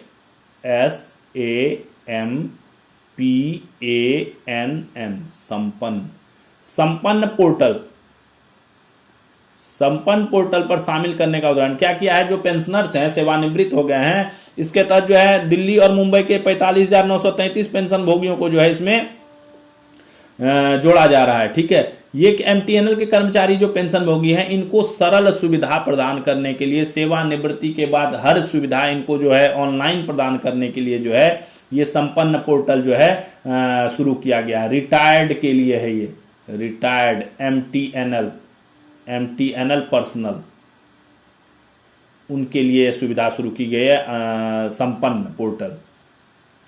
ग्रामीण क्षेत्रों में डाक सेवकों की दक्षता और गुणवत्ता में सुधार के लिए डाक विभाग ने सभी शाखा डाकघर कार्यालयों में मोबाइल एप्लीकेशन शुरू किया है। मोबाइल एप्लीकेशन शुरू करवा दिया गया है। इसका नाम क्या है, digital rural enterprise application for mobiles, ठीक है, DREAM। यह एप्लीकेशन क्या है, हैंडल डिवाइस के माध्यम से डाक वस्तुओं की बुकिंग और डिलीवरी को जो है आसान बनाता है, रियल टाइम ट्रैकिंग को सक्षम बनाता है, ट्रैकिंग भी हो जाएगी, सेवा डिलीवरी को तेज करता है, विशेष रूप से ग्रामीण और दूर दराज क्षेत्रों में जवाबदेही को जो है ये बढ़ाता है। संचार मित्र, संचार मित्र जो है, संचार मित्र स्कीम का उद्देश्य युवा शक्ति, भारत के युवाओं को डिजिटल रूप से सशक्त बनाना और समाज तक पहुंच के लिए उत्प्रेरक के तौर पर जो है इनका जो है उपयोग करना है। यह स्कीम दूरसंचार विभाग के LSA फील्ड ऑफिस के जरिए सभी राज्यों केंद्र शासित प्रदेशों में लागू की गई है। अभी 222 संस्थान इसमें जो है हिस्सा ले रहे हैं। संचार मित्र स्कीम है एक, संचार मित्र, संचार मित्र, ये एक स्कीम चलाई जा रही है भारत सरकार की दूरसंचार विभाग के द्वारा। इसके तहत क्या जो है, युवाओं को जो है डिजिटली रूप से जो है इनेबल बनाया जा रहा है, मजबूत बनाया जा रहा है, जिससे ये समाज में उन चीजों को पहुंचा सके और समाज को भी डिजिटली जो है आगे बढ़ा सके। उसके लिए ये जो है संचार मित्र जो है कार्यक्रम चलाया जा रहा है। भारतीय वायुसेना ने क्या किया है, असम के मोहनबाड़ी वायुसेना स्टेशन में, असम का मोहनबाड़ी वायुसेना स्टेशन है, उसने 1971 के युद्ध में भारत की जीत की स्मृति में एक कार्यक्रम का आयोजन किया। ठीक है, ट्रायम्फ फ्रॉम द स्काई 71 प्रदर्शनी हुई एक, इसमें एक ट्रायम्फ फ्रॉम द स्काई 71, इसमें युद्ध के समय की तस्वीरों का एक दुर्लभ संग्रह प्रदर्शित किया गया। इसमें भारत की निर्णायक जीत का प्रतीक औपचारिक लौह स्वर्णिम विजय मशाल की एक प्रतिकृति भी शामिल थी।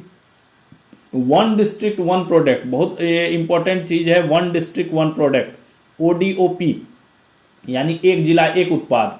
पहल का उद्देश्य देश के प्रत्येक जिले से कम एक उत्पाद, एक जिला एक उत्पाद, यानी उस जिले का जो सबसे अच्छा उत्पाद है उसका चयन, ब्रांडिंग और प्रचार करने का उद्देश्य रखा गया वन डिस्ट्रिक्ट वन प्रोडक्ट के तहत, एक जिला एक उत्पाद पहल के तहत, ताकि सभी क्षेत्रों में समग्र विकास को बढ़ावा दिया जा सके। अब देखिए, कई जो जितने जिले हैं, हो सकता है उसमें कोई उत्पाद ऐसा हो जो बहुत अच्छा हो, बट उसका जो है ना उतना प्रचार हो पाया, ना उसकी ब्रांडिंग हो पाई, ना उसके तहत किसी का ध्यान गया, सिर्फ लोकल लोग उसको उपयोग कर रहे हैं। तो ऐसा ना हो, इसका समग्र विकास हो। कई चीजें ऐसी हैं जिनको पूरा दुनिया जाने, वर्ल्ड जाने, पूरा विश्व जाने, भारत जाने, उसके लिए जो है ये पहल शुरू की गई है।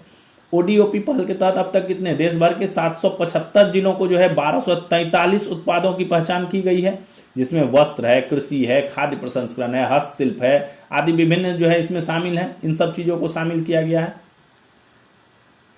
भारत अंटार्कटिका में मौजूदा मैत्री अनुसंधान केंद्र, अभी चल रहा है मैत्री अनुसंधान केंद्र, इसके स्थान पर क्या बनाएगा, मैत्री 2 केंद्र स्थापित करने की योजना बना रहा है। नया केंद्र का अंटार्कटिका में बहुविषयक वैज्ञानिक अनुसंधान करने की भारत की क्षमता को उल्लेखनीय रूप से बढ़ाएगा और क्षमता को बढ़ाएगा। नया मैत्री 2 केंद्र जो है अत्याधुनिक सुविधाओं से लेस होगा, वर्ष भर चलने वाला होगा, यानी ऑल सीजन चलेगा ये, और इसमें जो है अनुसंधान केंद्र रहेगा। मैत्री 2 के सक्रिय रूप से कामकाज की स्थिति में आने की अनुमानित समय सीमा 7 वर्ष है, यानी 32 तक, अभी 25 चल रहा है ना, 32 तक जो है इसका उम्मीद है कि ये पूरा हो जाएगा। 7 वर्ष यानी 2032 तक उम्मीद है कि ये पूरा हो जाएगा। फ्यूचर स्किल्स प्राइम, ये भी एक कार्यक्रम है। देखिए, फ्यूचर स्किल्स प्राइम, आपको बहुत चीजें ये पता होनी चाहिए। ये सब चीजें जो है फ्यूचर स्किल्स प्राइम, ये बहुत अच्छा कार्यक्रम है भारत सरकार का, फ्यूचर स्किल्स प्राइम। ये कार्यक्रम है, एक ऐसी पहल है जिसे national association of software and service company, NASSCOM जो है NASCOM, नेस्कॉम, ठीक है, national association of software and service companies, ठीक है। तो ये नेस्कॉम के सहयोग से जो है कार्यान्वित जो है किया जा रहा है। यह कार्यक्रम क्या है, नई और उभरती प्रौद्योगिकियों में व्यक्तियों को कौशल प्रदान करने, कौशल में सुधार करने और कौशल विकास पर जो है केंद्रित है। यह उम्मीदवारों की क्या योग्यताओं और करियर की आकांक्षाओं के अनुरूप लचीली और कहीं भी कभी भी सीखने की सुविधा प्रदान करने वाली उच्च स्तरीय शिक्षण सामग्री जो है उपलब्ध कराती है।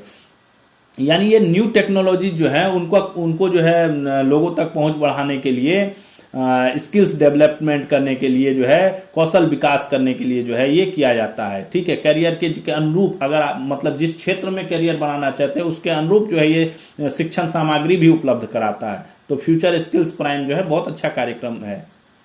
मत्स्य पालन विभाग का देखते हैं क्या क्या चल रहा है अभी अपडेट। मत्स्य पालन विभाग, भारत सरकार ने झींगे के पोषण मूल्य को दृष्टिगत रखते हुए रक्षा मंत्रालय, किसको, एमओडी मिनिस्ट्री ऑफ डिफेंस, और किसको, गृह मंत्रालय एमओएच मिनिस्ट्री ऑफ होम से जो है क्या उनके प्रतिष्ठानों के लिए झींगा की थोक खरीद के लिए अनुरोध किया है। क्या बोला है मत्स्य पालन विभाग ने कि रक्षा मिनिस्ट्री ऑफ डिफेंस और मिनिस्ट्री ऑफ होम अफेयर्स को बोला है कि वे उनके अंदर जो प्रतिष्ठान है, उनके अंदर जो विभागे हैं, उनको झींगा का थोक खरीद के लिए अनुरोध किया जाए, यानी जितनी उनकी यूज होती है झींगा का, उसको जो है थोक भाव में मत्स्य पालन विभाग से खरीदने का अनुरोध किया है। राज्य केंद्र शासित प्रदेश की सरकारों ने भी इस दिशा में प्रयास किया। उत्तराखंड सरकार ने एक अभी बहुत अच्छा प्रयास किया है ट्राउट फिश की आपूर्ति के लिए। भारत, ट्राउट एक तरह का फिश होता है, इसके भारत तिब्बत नेपाल सीमा पुलिस जो है आईटीबीपी, इसके साथ एक करार किया है। आईटीबीपी को ये जो है आईटीबीपी को ये क्या उपलब्ध कराएगा, ट्राउट फिश उपलब्ध कराएगा, TROUT ट्राउट फिश उपलब्ध कराएगा, ठीक है। और ये आईटीबीपी के विभिन्न चौकियों को जो है ट्राउट की आपूर्ति करेगा, ठीक है, और कर रहा है उत्तराखंड सरकार द्वारा। स्थानीय ट्राउट किसान जो हैं वो आईटीबीपी की विभिन्न चौकियों में ये ट्राउट फिश जो है उपलब्ध करा रहे हैं। मत्स्य पालन विभाग, भारत सरकार प्रधानमंत्री मत्स्य संपदा योजना PMMSY, प्रधानमंत्री मत्स्य संपदा योजना, इसके तहत जो है घरेलू खपत बढ़ावा देने और मार्केट इंफ्रास्ट्रक्चर को सुदृढ़ करने के उद्देश्य से कई रणनीतिक पहलों को कार्यान्वित कर रहा है। वर्ष 2018-19 में भारत सरकार ने क्या किया था, किसान क्रेडिट कार्ड की सुविधा का विस्तार किस तक कर दिया था, मछुआरों तक। ये बहुत इंपॉर्टेंट है, ये क्वेश्चन आया हुआ है एक दो बार। 18-19 में भारत सरकार ने किसान क्रेडिट कार्ड की सुविधा का विस्तार जो है मछुआरों और मत्स्य किसानों को भी दे दिया था, ठीक है, पहले ये नहीं था। उससे इनको भी अब जो है उसका लाभ मिलता है, 7% ब्याज पर जो है 2 लाख तक की रकम मिलती है ऋण के रूप में। मत्स्य पालन विभाग, मत्स्य पालन, पशुपालन और डेयरी मंत्रालय, भारत सरकार ने हाल ही में 21 नवंबर 2025 को विश्व मत्स्यिकी दिवस, 21 नवंबर को विश्व मत्स्यिकी दिवस मनाया जाता है, उसके अवसर पर मत्स्यिकी और जलीय कृषि में नेशनल फ्रेमवर्क ऑन ट्रेसेबिलिटी 2025 जारी किया है। यह फ्रेमवर्क क्या कहता है, घरेलू और अंतर्राष्ट्रीय नियमों का अनुपालन सुनिश्चित करने, खाद्य सुरक्षा को बढ़ावा देने, सततता बढ़ाने और बाजार पहुंच में सुधार करने के लिए जो है मत्स्यिकी और जलीय कृषि के लिए एक नेशनल डिजिटल ट्रेसेबिलिटी सिस्टम की जो है स्थापना का प्रावधान करता है। और फ्रेमवर्क भारत के मत्स्यिकी और जलीय कृषि क्षेत्र को आधुनिक बनाने, मॉडर्नाइजेशन, बेसिक क्या है इसका, मॉडर्नाइजेशन, ठीक है, और खाद्य सुरक्षा और वैश्विक प्रतिस्पर्धा को जो सुनिश्चित करने के लिए एक परिवर्तनकारी पहल है, ठीक है। केंद्रीय स्वास्थ्य मंत्रालय ने विश्व स्वास्थ्य संगठन जो है WHO के सहयोग से सुल्तानपुर मेट्रो स्टेशन पर महिलाओं और लड़कियों के स्वास्थ्य एवं कल्याण पर 1 माह की दिल्ली मेट्रो अभियान की शुरुआत की। दिल्ली के सुल्तानपुर मेट्रो स्टेशन से 1 माह के लिए 10 दिसंबर को शुरू किया है, 10 जनवरी तक के लिए, 10 जनवरी 2026 तक के लिए जो है ये जो है अभियान शुरू किया गया है। इसके तहत, इस अभियान के तहत क्या है, मेट्रो ट्रेनों और चुनिंदा स्टेशनों पर जो है प्रदर्शित संदेशों के माध्यम से लाखों यात्रियों तक इनका जो है पहुंचना है। इन संदेशों में महिलाओं की क्या सुरक्षा, स्वास्थ्य, कल्याण महत्व पर प्रकाश डाला गया है। डिजिटल विभाजन को कम करना, महिलाओं के लिए मानसिक स्वास्थ्य सहायता की पहुंच में सुधार लाना, प्रसवोत्तर, प्रसव के उपरांत जो रोग निवारण एवं बाल रोग निवारण के लिए तपेदिक के बारे में जागरूकता फैलाना, इन सब चीजों को जो है इसके माध्यम से जो है, इस पहल के माध्यम से जो है चलाया जाएगा। जल शक्ति मंत्रालय का देखते हैं। जल शक्ति मंत्री कौन है अभी, CR पाटिल। इन्होंने आज क्या किया, सुजलम भारत ऐप जो है लॉन्च किया है। सुजलम भारत ऐप लॉन्च किया है। एक इंपॉर्टेंट डिजिटल पहल है। किसका उद्देश्य क्या है इस ऐप का, नागरिकों और संस्थानों दोनों को व्यापक वास्तविक समय की जानकारी उपलब्ध कराकर ग्रामीण पेयजल प्रबंधन में परिवर्तन लाना है। एक्चुअल इसका काम है, इस ऐप का जो काम है वो है वाटर मैनेजमेंट, बेसिक काम इस ऐप के माध्यम से, ठीक है, वो भी किसमें, ग्रामीण इलाकों में, विलेज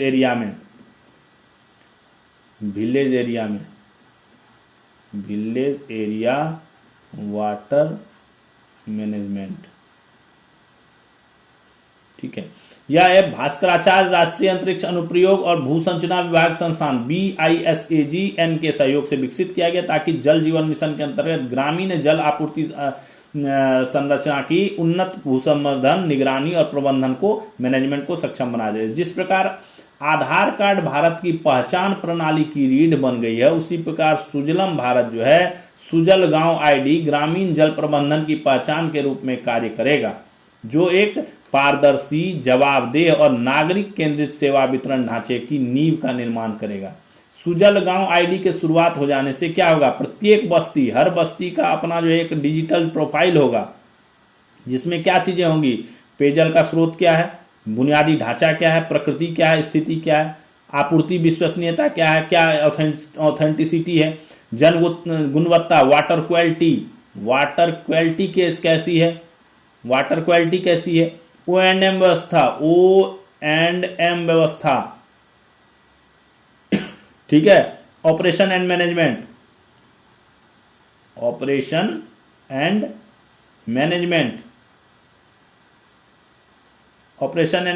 कैसा है, ये सब चीजों पे जो है ध्यान रखा जाएगा इसके तहत। पुरानी फिल्मों का संरक्षण किया जा रहा है। पुरानी फिल्म जो है, जो ब्लैक एंड व्हाइट जमाने की फिल्में थी, उन फिल्मों का संरक्षण और डिजिटलाइजेशन किया जा रहा है। राष्ट्रीय फिल्म विरासत मिशन को लागू किया गया है। इसके लिए जो योजना चल रही है वो राष्ट्रीय फिल्म विरासत मिशन है। इसके तहत 1469 फिल्मों का जो है अब तक डिजिटलीकरण किया जा चुका है, जिनका कुल अवधि कितना है, 4.3 लाख मिनट है। इनमें फीचर फिल्में भी हैं, लघु फिल्में भी हैं, वृत्त चित्र भी हैं। डिजिटलीकृत और पुनर्स्थापित फिल्मों का संरक्षण भारतीय राष्ट्रीय फिल्म अभिलेखागार द्वारा किया जाता है और ये उनकी वेबसाइट पर उपलब्ध है। प्रधानमंत्री जन विकास कार्यक्रम, क्या है, PMJVK, प्रधानमंत्री जन विकास कार्यक्रम। ये केंद्र द्वारा प्रायोजित योजना है और अल्पसंख्यक मामलों के मंत्रालय का एक ये कार्यक्रम है। ये माइनॉरिटी मिनिस्ट्री का है ये, ठीक है, माइनॉरिटी मिनिस्ट्री का है ये, अल्पसंख्यक मामलों के मंत्रालय का है, जिसका उद्देश्य क्या है, देश के अल्पसंख्यक बहुल क्षेत्रों में स्वास्थ्य, कौशल विकास, स्किल डेवलपमेंट, एजुकेशन, क्या नाम है, महिला केंद्रित, वुमेन ओरिएंटेड परियोजनाएं, पेयजल आपूर्ति, स्वच्छता, खेल, नवीकरणीय ऊर्जा, पर्यटन, पशुपालन, अन्य सामुदायिक अवसंरचना का निर्माण। बेसिकली इसका जो है कंस्ट्रक्शन का काम है ये ना, इन सब एरियाज में कंस्ट्रक्शन, इन सब एरिया का कंस्ट्रक्शन करता है ये एक मांग आधारित योजना है, यानी अगर राज्य सरकार मांगेगी तभी केंद्र सरकार देगी। कोई इसके लिए कोई अलग से वित्तीय आवंटन नहीं किया जाता है। परियोजना का जो है राज्य केंद्र शासित प्रदेश जो प्रस्ताव भेजती है, उसके कार्यान्वयन की तैयारी के आधार पर जो है ये स्वीकृति दी जाती है और इसके लिए फंड्स दिए जाते हैं। कोई अलग से इसके लिए पहले से प्री आवंटित बजट जो है, अलॉटेड बजट जो है वो होता नहीं है। आदर्श ग्राम सभा, आदर्श युवा ग्राम सभा बहुत इंपॉर्टेंट है ये, अभी लेटेस्ट है ये आदर्श युवा ग्राम सभा, MYGS, मॉडल युवा ग्राम सभा, मॉडल युवा ग्राम सभा। ये पंचायती राज मंत्रालय की एक पहल है, जिसे स्कूल शिक्षा एवं साक्षरता विभाग DOSCL, जनजातीय कार्य मंत्रालय मोटा और राज्य सरकारों के सहयोग से जो है संचालित किया जाता है। ठीक है, यह जमीनी लोकतंत्र का एक अनुभवात्मक अनुकरण है। क्या है ये? बेसिकली इसमें क्या करता है, छात्रों को जो है एजेंडा तय करने के लिए, विचार विमर्श करने के लिए, बजट बनाने के लिए, प्रस्ताव पारित करने के लिए मॉक ग्राम सभा का आयोजन करता है। ठीक है, मॉक ग्राम सभा का आयोजन करता है। ये बेसिकली मॉक टेस्ट होता है ना, मॉक ग्राम सभा, जो मॉक टेस्ट हम देते हैं, मॉक सेट बनाते हैं, उसी तरह एक मॉक ग्राम सभा का आयोजन किया जाता है, जिसमें छात्रों को जो है कहा जाता है कि आप एजेंडा तय करो, विचार विमर्श करो, बजट बनाओ, कैसे ग्राम सभा आयोजित की जाती है, उनका एक अनुभव लिया जाता है। ठीक है, जो वैधानिक ग्राम सभा प्रक्रियाओं की बारीकी से प्रतिबिंबित करता है, यानी जो लीगली ग्राम सभा है उसकी जो प्रक्रिया है उसकी बारीकी को जो है बताता है। 1 दिसंबर 25 तक जो है कितने 35 राज्य क्षेत्रों में जो है, राज्य और संघ क्षेत्रों में 654 स्कूलों में आदर्श युवा ग्राम सभा का आयोजन किया जा चुका है। ठीक है, अभी तक 35 में जो है 654 स्कूलों में जो है और इसमें 27,523 से अधिक छात्रों ने अभी तक जो है भाग लिया है इस योजना के तहत। अगला क्या है हमारा, राष्ट्रीय ई गवर्नेंस सेवा वितरण मूल्यांकन, NESDA, NESDA, national e governance, ठीक है, सेवा वितरण मूल्यांकन, ठीक है, सर्विस डिस्ट्रीब्यूशन असेसमेंट। ये फॉरवर्ड योजना अप्रैल 2023 से शुरू की गई थी। कब शुरू की थी? अप्रैल 2023 से, जिससे राज्यों केंद्र शासित प्रदेशों में ई सेवाओं, अनिवार्य ई सेवाओं और एकीकृत पोर्टलों के माध्यम से प्रदान की जाने वाली ई सेवाओं में मासिक प्रगति एवं सुधार की निगरानी की जा सके।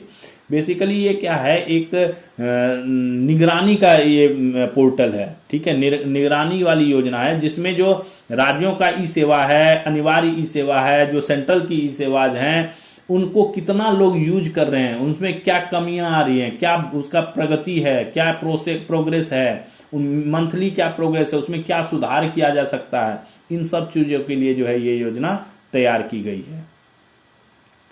आई गॉट कर्मयोगी, ठीक है, I got Karmayogi, I got Karmayogi, I got Karmayogi जो है ये एक प्लेटफॉर्म है। इसका स्थापना राष्ट्रीय सिविल सेवा क्षमता निर्माण कार्यक्रम मिशन कर्मयोगी के अंतर्गत की जाती है, जो सरकारी कर्मचारियों की डिजिटल शिक्षा में क्षमता निर्माण पर ध्यान केंद्रित करता है। क्या है बेसिकली, ये जो गवर्नमेंट एम्प्लॉयज हैं उनको जो डिजिटली जानकारी के लिए, कोर्सेस बताने के लिए, नए लॉज नियम बताने के लिए जो है ये चलाया जाता है, ठीक है। इसको व्यवस्थित रूप से लागू करने के लिए 27 राज्यों केंद्र शासित प्रदेशों के साथ त्रिपक्षीय समझौता ज्ञापन पर हस्ताक्षर किसने, SPV कर्मयोगी भारत और क्षमता निर्माण आयोग CBC जो है ने मिशन कर्मयोगी को व्यवस्थित रूप से लागू करने के लिए 27 राज्यों के साथ जो है समझौता किया है। पाठ्यक्रम 23 भाषाओं में उपलब्ध है, अंग्रेजी और हिंदी और क्षेत्रीय भाषा भी है, क्षेत्रीय भाषा में भी है। और आई गॉट पर आज के डेट में 3700 पाठ्यक्रम जो है उपलब्ध है, जिसमें 735 हिंदी में है, जबकि 544 विभिन्न रीजनल लैंग्वेज में भी है। रीजनल लैंग्वेज बहुत इंपॉर्टेंट है, ये आता है क्वेश्चन, रीजनल लैंग्वेज को भी सपोर्ट करता है ये। रेल मंत्रालय ने दीर्घावधि दृष्टिकोण के साथ स्टेशनों के पुनर्विकास के लिए अमृत भारत स्टेशन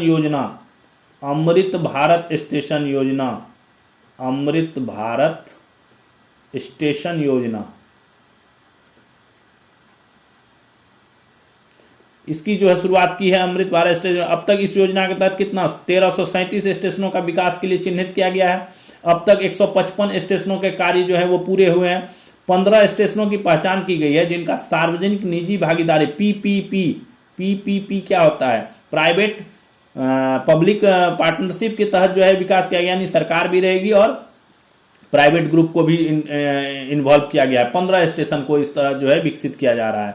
भारत की पहली हाइड्रोजन चलित ट्रेन सेट का निर्माण पूरा हुआ है। जिंद कहां पे है, हरियाणा के जिंद में जो है इलेक्ट्रोलाइसिस प्रक्रिया पर आधारित हरित हाइड्रोजन उत्पादन संयंत्र जो है स्थापित किया जा रहा है। तो रेलवे के ये अभी डेवलपमेंट्स है। सामाजिक न्याय और अधिकारिता मंत्रालय राज्य सरकारों, केंद्र शासित प्रदेश प्रशासनों के माध्यम से अनुसूचित जाति किसके लिए, SC के छात्रों के लिए केंद्र प्रायोजित मैट्रिक के बाद छात्रवृत्ति योजना लागू करता है।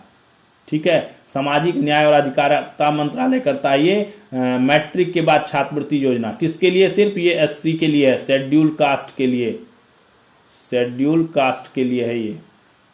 यह योजना अनिश्चितकालीन और मांग आधारित है, यानी ये कोई इसके लिए प्री बजट जो है अलॉट नहीं किया जाता। केंद्र सरकार द्वारा प्राप्त आवेदनों की पुष्टि करने और अपने 40% राज्य हिस्से को जारी करने के बाद ही केंद्र सरकार को राज्य हिस्से के भुगतान का डेटा उपलब्ध कराया जाएगा, ताकि केंद्र सरकार छात्रवृत्ति के 60% केंद्रीय हिस्से को सीधे लाभार्थियों के आधार से जुड़े बैंक खाते में प्रत्यक्ष DBT के माध्यम से, डायरेक्ट बैलेंस ट्रांसफर के माध्यम से जो है जारी करेगा। यानी केंद्र सरकार को आवेदन मिलेगा, उसमें से पहले जो है इस छात्रवृत्ति योजना के तहत, मैट्रिक के बाद छात्रवृत्ति योजना के तहत जो 40% जो है राज्य का हिस्सा है, पूर्वोत्तर राज्यों के लिए 10% ही है, वो जो है पहले राज्य सरकार दे देगी। उसके बाद बाकी बचा हुआ जो 60% जनरल एरिया के लिए और पूर्वोत्तर राज्यों के लिए जो 90% है लाभार्थी का, वो पैसा जो है केंद्र सरकार बाद में ट्रांसफर करेगा।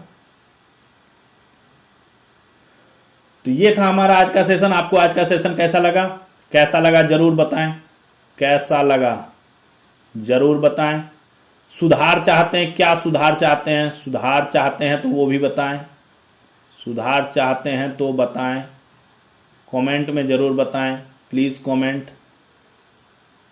प्लीज कमेंट, ठीक है। लाइक सब्सक्राइब कीजिए, चैनल को सब्सक्राइब कर दीजिए, चैनल सब्सक्राइब करें, ठीक है। तो कैसा लगा? आप सुधार चाहते हैं तो जरूर बताएं, चैनल को सब्सक्राइब कर दें हमारे। और आपने आज का सेशन देखा, इसके लिए आपका बहुत बहुत थैंक्स। अपने दोस्तों को भी शेयर कीजिए। इसका पीडीएफ जो है वो दिया हुआ है, पीडीएफ डिस्क्रिप्शन में है, डिस्क्रिप्शन में दिया हुआ है, डिस्क्रिप्शन में लिंक है टेलीग्राम चैनल का, टेलीग्राम चैनल का लिंक है। वहां पे आप जाके जो है डाउनलोड कर सकते हैं, वहां से आप डाउनलोड कर सकते हैं, डाउनलोड कर सकते हैं,